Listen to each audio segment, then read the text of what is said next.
Halo semuanya, hari ini kita akan belajar tentang hexapoda atau serangga. Yuk langsung saja. Serangga yang pertama ada kupu-kupu. Dan yang kedua ada jangkrik. Wah, yuk kita segera belajar.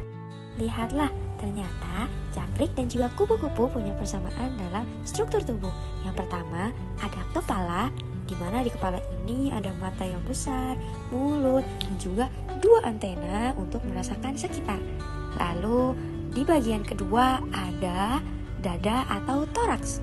Dada ini biasanya ada sayapnya.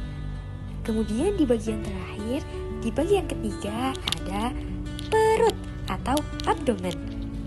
Di bagian ini biasanya ada kaki-kaki serangga yang ada 6 itu.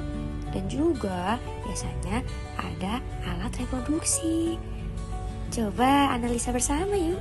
Selanjutnya, serangga itu mengalami metamorfosis atau perubahan fisik ketika masih kecil hingga menjadi dewasa, seperti kupu-kupu yang dulunya ulat, kemudian jadi kepompong, dan akhirnya bisa menjadi kupu-kupu. Yuk kita perhatikan prosesnya ya. Ini disebut dengan metamorfosis sempurna, yaitu perubahan fisik yang dialami serangga dalam 4 fase.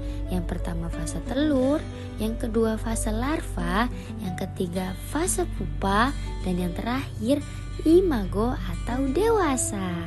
Keren kan?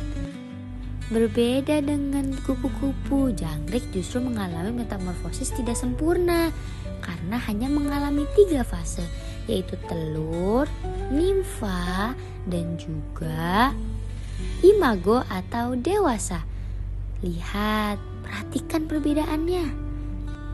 Wah, keren ya. Lihat deh, kalau jangkrik dewasa itu punya sayap, dan sayapnya itu bisa mengeluarkan suara yang sangat khas. Yuk kita dengarkan. Selanjutnya, habitat kupu-kupu itu ada di, siapa yang tahu? Ya, betul, di taman, di kebun-kebun, atau di hutan yang banyak bunganya. Dan juga kupu-kupu ini mencari makan di pagi hari saat sinar matahari terang. Makannya dengan nektar di bunga. Kupu-kupu juga membantu penyerbukan loh. Keren ya kupu-kupu ini. Berbeda dengan kupu-kupu, justru jangkrik itu habitatnya hidup di, siapa yang tahu? Betul, rumput-rumput yang lembab. Dan juga biasanya jangkrik mencari makan di malam hari karena jangkrik adalah hewan nokturnal, yaitu hewan yang aktif pada malam hari.